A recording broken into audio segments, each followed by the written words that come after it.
ক্ষমা করবেন, এ কথাটা না বললেই না, আমি কমিটির লোকদের কাছ থেকেও ক্ষমা চাচ্ছি, আপনাদের কাছেও চাচ্ছি। আর আমাদের ওই বক্তা ভাই যিনি একটু আগে আলোচনা করে গেলেন আলেম, এই ধরনের যারা আছেন তাদের কাছেও ক্ষমা চাচ্ছি, কথাটা বলতে আমি বাধ্য। এই জন্য যে যখন আমি শুনলাম যেটা আহলে হাদিস অঞ্চল, আর আমি জানি যে আহলে হাদিস বক্তারা কোরআন সুন্নাহর রেফারেন্স ছাড়া কথা বলে না, তারা দলিল থাকতে হয় তাদের কথায়। আমি জানি না এটা আমি কত জায়গায় আরো শুনতে হয়েছে। আপনাদের চরিত্রই বা কি আমি বুঝি না। আমরা যখন কোরআন হাদিস দিয়ে যখন দানের কথা বলি না, আপনাদের পকেট থেকে 1 টাকাও বেরোয় না। যখন কোরআনের আয়াত বলি তখন টাকা বেরোয় না। যখন এমন কিছু আলফাল কথা বলা হয় তখন আপনাদের অন্তরে কি হয়ে যায় যখন আপনারা দান করা শুরু করে দেন।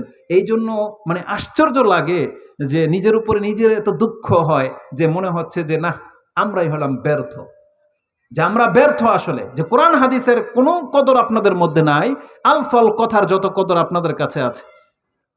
আমি আশ্চর্য হয়ে গেলাম একটা কথা, যে কালেকশন যা হওয়ার তো হয়েই গেছে।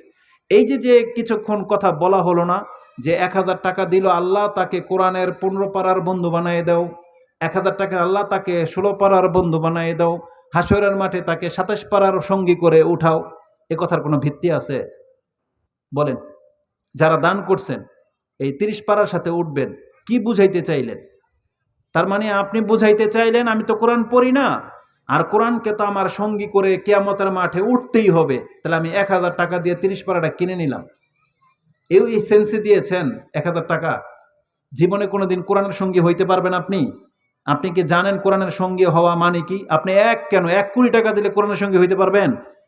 কোরআনের সঙ্গী হতে পারবে যারা সাহেবুল কোরআন, যারা কোরআন চর্চা করে, যারা কোরআন প্রতিদিন হলে অন্তত করে, 1 পৃষ্ঠা হইলেও পড়ে, যে ব্যক্তি কোরআন একটা আয়াত হইলেও আমল করে। নাকি এটা আপনি 1000 টাকাতে কিনতে পারবেন জীবনে? তাহলে মানে কি এগুলো? মানুষকে ঠকানোর জন্য এইসব ফালতু কথা করে বলার কোনো মানি আছে? মানে কি এগুলো? দলিল আছে আপনাদের কাছে? প্রমাণ করতে পারবেন কিয়ামত পর্যন্ত? বরং কোরআনের সঙ্গীকে, এটা কত বড় মর্যাদা।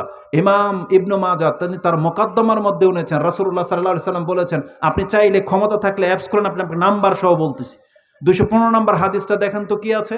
রাসূল বলেছেন, ইন্না লিল্লাহি আহলিনা মিনান নাস, নিশ্চয়ই মানুষের মধ্য থেকে আল্লাহর পরিবারের কিছু লোক আছে। মানে আল্লাহ নিজে কিন্তু একা, তিনি কোনো পরিবার গ্রহণ করেননি, কিন্তু আল্লাহ তার মানুষের মধ্য থেকে, সৃষ্টির এই ক্ষুদ্রতম সৃষ্টি থেকে কিয়ামতের মাঠে আল্লাহ কিছু মানুষকে ঘোষণা করে দিবেন, এগুলো সব আমার পরিবারের লোক। ব্যাপারটা আপনি কি মনে করেন? একটা বাদশার পরিবারের লোক যদি হয় তাদের কতটা মূল্য, কতটা কদর। আর যদি আল্লাহ ঘোষণা করে দেন এটা আমার পরিবারের লোক, আল্লাহর পরিবারের লোক, কি মনে করেন বিষয়টা? তাদের সাথে কি আচরণ করা হবে? তাদের ব্যাপারটাই ভিন্ন। বলছে, ইয়া রাসূল, মান হুম ইয়া রাসূলুল্লাহ, কারা আল্লাহর পরিবারের লোক? রাসূল বলেছেন, as-সাহিবুল কোরআন, তারা হচ্ছে কোরআনের সঙ্গী। আহলুল কোরআন আহলুল্লাহি ওয়া খাসাতুহু, আল্লাহ বলেছেন আহলুল কোরআন যারা, তারাই হলো আল্লাহর পরিবারের লোক, আর তারাই হলো খাসা, বিশেষ ব্যক্তিত্ব। তাহলে আহলুল কোরআন বলা হয়েছে। আহলুল কোরআন মানে আবার ওই যে গুমরা আহলুল কোরআন না, যারা নিজেদেরকে আহলে কোরআন বলে তারা হাদিস মানে না, ওই বাতিল ফেরকার কথা কিন্তু বলি নাই। কারণ সব চোরের বড় গলা, চুরিও করে আবার বড় বড় ভালো ভালো নাম নেয়। দেখবেন সব চোরের বড় বড় মামা, ফুফু, খালা কিন্তু উপরের লেভেলে আছে, বুঝছেন? কিন্তু চোর চোর ডাকাতরা ধরা পড়লে মামা আর চাচার নাম নেয়, অমুক ব্রিগেডিয়ার, অমুক এসপি, অমুক তুমুক নাম নেয়। কেন? বাঁচার জন্য। তাহলে এ আহলে কোরআন ভণ্ডা যারা, যারা হাদিসকে অস্বীকার করে, তারা নাম তো নিয়েছে আহলে কোরআন, কিন্তু এরা কিন্তু আহলে কোরআন না, এরা একসময় নাস্তিক হয়ে মরবে। কারণ এদের কাছে কোনো দলিলই নেই, এই কোরআনকে কোরআন বলে প্রমাণ করার কোনো দলিল নাই। তারা শুধু নাম নিয়েছে। ওই যে শিয়াদের একটা দল আছে হিজবুল্লাহ, বুঝছেন? কোরআনে যেতে বলছে আলা ইন্না হিজবাল্লাহি হুমুল মুফলিহুন, যে হিজবুল্লাহ যারা হবে তারাই হচ্ছে সফল কাম। এই জন্য ওই বাতিল শিয়ারা একটা দল বানিয়েছে হিজবুল্লাহ। কি মনে করেন? তার মানে আমরা এরকম হইতে পারি নাই। যেমন ইহুদিরা বলতো নাহানু আবনাউল্লাহি ওয়া আহিব্বা, ইহুদিরা বলতো আমরা আল্লাহর সন্তানদের সন্তান, আর আমরাই হলাম আল্লাহর মুহিব্বিন, মানে ভালোবাসার পাত্র। কিন্তু আল্লাহ কি বলেছেন? লাস্তুম আলা শাই, তোমরা কিছুই না আল্লাহর কাছে। তো বাতিলপন্থীরা ভালো নাম নিলেই নাজাত পাওয়া যায় না। আমি এটাও দুঃখের সাথে বলতেছি, জানি না আপনারা কিভাবে কথাটা নেবেন। আপনারাও অধিকাংশ মানুষ নিজেদেরকে আহলে হাদিস দাবি করেন, কিন্তু কোরআন সুন্নাহর সাথে আপনাদের বিন্দু মাত্র সম্পর্ক নাই। বিনা ভয়ে বললাম কথাটা, আমি প্রমাণ করে দিব। এটা ওই ব্যক্তির উপরে যাবে যে জন্মে সূত্র শুধু আহলে হাদিস সমাজে বাস করেন, কিন্তু 5 ওয়াক্ত নামাজ পড়েন না। আপনার 14 গোষ্ঠী প্রমাণ করতে পারবে না যে আপনি আহলে হাদিস বলে নাজাত পাবেন। আছে কোনো ব্যক্তির ক্ষমতা কোনো বেনামাজিকে আহলে হাদিস নাম দিয়ে জান্নাতে পাঠাইতে পারবেন? পারবেন না। ওই যে মা বোনরা যারা পর্দার আড়ালে আছেন, যারা বেপর্দা, সে যদি আহলে হাদিসের ঘরের বউ হয়, আহলে হাদিস ঘরের মেয়েও যদি হয়, তার বাপ যদি আহলে হাদিস হয়, শ্বশুর স্বামী পোলা সব যদি আহলে হাদিস হয়, বেপর্দা হয়ে সে নাজাত পাবে? পাবে না। বরং এই আহলে হাদিসগিরি কিয়ামতের মাঠে টিকবে না। শুধু নামটা আপনি ভালো নিয়ে নিয়েছেন, কিন্তু জেনে নেন এটা ঈমান এবং আমলের সাথে সম্পর্কযুক্ত, নাহলে এই নাম টিকবে না।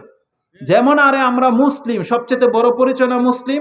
যদি ঈমান আমলের সাথে সম্পর্ক না থাকে তাহলে মুসলমানিত্ব তো টিকে না। এজন্য দেখেন, নাম দিয়ে কোনো কাজ হবে না, কারণ আল্লাহ সুবহানাহু ওয়া তাআলার কাছে নামের কোনো ভিত্তি নাই। আল্লাহর কাছে 2টা জিনিসের ভিত্তি আছে, ঈমান এবং আমল। তো এটাকে আপনি প্রাধান্য দেওয়ার চেষ্টা করবেন। তো বলতে চাচ্ছিলাম, তো রাসূল বলেছেন আহলুল কোরআনি আহলুল্লাহি ওয়া খাসসাতুহু, যারা হবে আহলে কোরআন মানে কোরআনের পরিবার, তারা হবে আল্লাহর পরিবার এবং তারা হবে খাস লোক। ওটা টাকা দিয়ে কিনতে পাওয়া যায় না।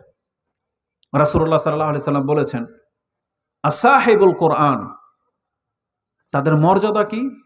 কিয়ামতের মাঠে এই কোরআন তার সঙ্গী হবে, কোরআন তার সুপারিশ করবে, না হয় কোরআন তার বিপক্ষে সাক্ষী দেবে।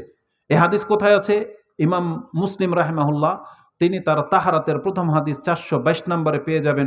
রাসূল বলেছেন আল কোরআন হুজ্জাতুল লাকা ওয়া আলাইকা, কোরআন তোমার পক্ষে না হয় তোমার বিপক্ষে সাক্ষী দেবে। কোরআন কার পক্ষে সাক্ষী দেবে? এই যে 1000 টাকা দিয়ে 1 পারা কিনে নিলেন, আপনার পক্ষে, নাকি যে ব্যক্তি 1 পারা কোরআন পড়বেন তার পক্ষে? বলেন। তার মানে যেই ব্যক্তি কোরআন পড়ে সেই কোরআন তার পক্ষে সাক্ষী দেবে। কিন্তু কোরআন বেচা কিনা হয় না, যদিও হুজুকের ঠেলায় আপনারা দেনও, বক্তারাও নেয়, আপনারাও দেন। আর আমরা যখন কোরআনের আয়াত বলি, হাদিস বলি, সুবহানাল্লাহ, আমরা দেখছি টাকা ওঠে না, তখন লজ্জা পেয়ে যায়। এই জন্য আমাদেরকে কিন্তু কালেকশনের বক্তা হিসেবে দাওয়াত দেয় না, নাহলে এখানে হলপ করে বলতে পারি তাদের চাইতে কোরআন হাদিস দানের ক্ষেত্রে আমরা কম জানি না। তাহলে আমাকে কেন কালেকশনের বক্তা বানানো হইল না? কারণ তারা ভালো করে জানে যে আমি যদি আরো কোন হাদিস বলি, এই লোকগুলোর তার অর্ধেক টাকাও দিবে না। এটা বাস্তব নয়? বাস্তব না। এই চরিত্র থেকে উঠে আসেন। দান করতে হলে আল্লাহর আয়াত শুনে দান করবেন, দান করতে হলে রাসূল সাল্লাল্লাহু আলাইহি ওয়াসাল্লামের হাদিসের ভিত্তিতে দান করবেন। আর দান করতে হবে, এটার জন্য আপনাকে ইনিয়ে বিনিয়ে কোরআন হাদিস বলতে হবে? কারণ কে না জানেন যে দান আমাকে জাহান্নামের আগুন থেকে ঠেকাবে? কে না জানেন এটা? কে না জানেন? এই জ্ঞান তো সবার থাকা দরকার। তাহলে যখনই এই ধরনের আয়োজন হবে, আপনি ভালো করেই জানেন এত বড় একটা আয়োজন করা হয়েছে, এটা বিনা টাকায় হয়েছে? বিনা টাকায় হয় নাই, তাদের মেহনত লেগেছে, অনেক টাকা লেগেছে। তাহলে আপনারা অনেকেই যারা দেন নাই অথচ বসে আছেন, আয়োজন তো হয়ে গেল, আপনার না দেয়াতে কিন্তু আয়োজন কিন্তু থেমে যায় নাই। থেমে গেছে? জি, তো থেমে কিন্তু যায়নি। তো কথা হচ্ছে যে তখন আপনাকে নিজে থেকে একটু আক্ষেপ করতে হবে যে না, তারা তো একটা আয়োজন করেছিল, ভাবছিলাম যে করতে পারবে না, তারা তো করে তো ফেললো, আমি তো 1 টাকাও দিলাম না, কিন্তু আয়োজন তো ঠিকই হয়ে গেল। তখন আপনার যেন গিলটি ফিল না হয়, তখন যেন আপনার কষ্ট অনুভব না হয়, তখন যেন আপনার জন্য লজ্জাবোধ না হয়। আপনাকে যখন কালকে জিজ্ঞেস করবে যে এত বড় একটা আয়োজন তো হয়ে গেল, যে ভাই তুমি কত টাকা দিছিলা, তখন আপনার মুখ যেন বন্ধ না থাকে যে আমি তো 1 টাকাও দেইনি, এমন যেন না হয়। এজন্য আমরা অবশ্যই বলবো, যে কোনো কল্যাণকর কাজ যখন আসবে, প্রত্যেকটা মুসলিমের উচিত সেই কল্যাণকর কাজে তার যতটুকু সম্ভব সেজন্য ততটুকু দিয়ে অংশ গ্রহণ করে। আর কল্যাণকর কোনো কাজে আপনি বাকি থাকবেন না। এই জন্য এগুলো কিন্তু কার্পণ্যের জায়গা না, এগুলো আপনার চোখের সামনে দেখা খরচ। এমন না যে কমিটির লোকেরা অল্প টাকা খরচ করেছে বাকিটা তারা গিলে ফেলবে, এমন না। বরং যাদের পক্ষ থেকে এই আয়োজন করা হয়েছে, আমি যত জায়গায় বক্তব্য করতে যাই কিন্তু তাদের সম্পর্কে এমন একটা কথা শুনলাম, নিঃসন্দেহে এটা প্রশংসার যোগ্য। তারা বলতেছে এই সংগঠনের পক্ষ থেকে আপনাদের এখানে নাকি একটা মাদ্রাসা প্রতিষ্ঠান করা হয়েছে, যেখান থেকে প্লে থেকে 6 পর্যন্ত আপনাদের বাচ্চাদেরকে পড়ায়। তারা দাবি করেছে তারা নাকি 1 টাকা বেতন নেয় না এবং আপনার কোনো কিতাবের টাকাও নেয় না। কথা কি সত্য?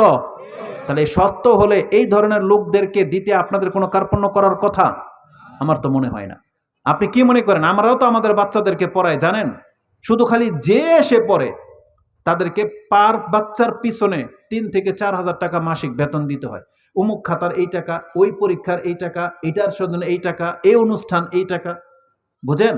আর একটা বাচ্চার পেছনে কমপক্ষে যদি আরে একেবারে গরিবের হালাতেও পড়ায়, তাও তো শিক্ষকের বেতন সহ একজন বাচ্চার ২,০০০ টাকা তখন তো খরচ হবে না? তাহলে আপনি কি মনে করেন যেখানে ২০০ বাচ্চা ২,০০০ টাকা করে যদি তারা আপনার কাছ থেকে না নিচ্ছে, আপনি ব্যাপারটাকে কিভাবে দেখেন? তাহলে এই ঘাটতিটা কতদিন তারা নিজেরা বহন করতে পারবে? কিন্তু আপনাদের ১০ টাকা তাদের ২,০০০ টাকার চাইতেও বেশি রিজার্ভ হয়ে যাবে, হবে না? তাহলে তাদের একজন যদি ১০,০০০ করে দেয় আর আপনি যদি ১০ টাকা করে দেন, যতগুলো মানুষ আছেন আপনাদের এই সমাজে, যতগুলো মানুষ এরকমের অনুষ্ঠানে বসেন, তাহলে আপনার ১০ টাকা তাদের ফান্ড যদি মানে ভরে ভেসে যাবে, তাহলে আপনার ১০ টাকা দিতে কেন আপনার কার্পণ্য হবে? যখন এমন একটা চমৎকার এক্সাম্পল তারা তুলে ধরেছে যে আপনার বাচ্চাকে তারা ফ্রি পড়ানোর সিদ্ধান্ত নিয়েছে, আমার তো মনে হয় প্রত্যেকটা ব্যক্তির উচিত এই প্রতিষ্ঠানকে কত দ্রুত প্রতিষ্ঠা করা যায়, এটা প্রত্যেকটা সামর্থ্যবান ব্যক্তিদের উপরে দায়িত্ব। এটা আমরা দোয়া করি আল্লাহ তুমি কবুল করো, আমিন। আর এরকমের উদ্যোগ যেন সব সমাজের যুবকরা নিতে পারে, এরকম সাংগঠনিকভাবে আমরা এটা আশা করি। এটা আল্লাহ সুবহানাহু ওয়া তাআলা আমাদের সমাজের যুবকদেরকে কবুল করুন, আমিন। এটা খুবই গুরুত্বপূর্ণ একটা ব্যাপার। এই জন্য যারা দান করেছেন তো করেছেন, বাকিদের কাছ থেকে এটা আমরা আশা করি। আমরা আপনার কাছ থেকে তলব করব না, আপনি স্বেচ্ছায় এই সংগঠনের ব্যক্তিদের হাতে আপনি টাকা তুলে দিবেন, আপনার দানের টাকা। যে আমি সন্তুষ্ট হয়েছি যে আপনাদের এই কথা শুনে যে আপনারা আমাদের বাচ্চাদেরকে পড়ান, টাকা নেন না, আমরা সন্তুষ্টের সাথে এটা দিচ্ছি। তাদেরকেও বলবো, কেউ গরিব আছেন, কেউ যদি ১০০ টাকা দেয় তারা যেন আপত্তি না করে। কেউ ব্যক্তি সামর্থ্য আছে সে ১০,০০০ দেবে, কিন্তু যেই ব্যক্তি ১০০ টাকা দেওয়ার ক্ষমতা রাখে, আপনারা তাদের কাছ থেকে ১০০ টাকায় সাদরে গ্রহণ করবেন, এটা উচিত। তাহলে তাদের মন বড় হবে আলা কুল্লি হাল। তা আমি যে কথাটা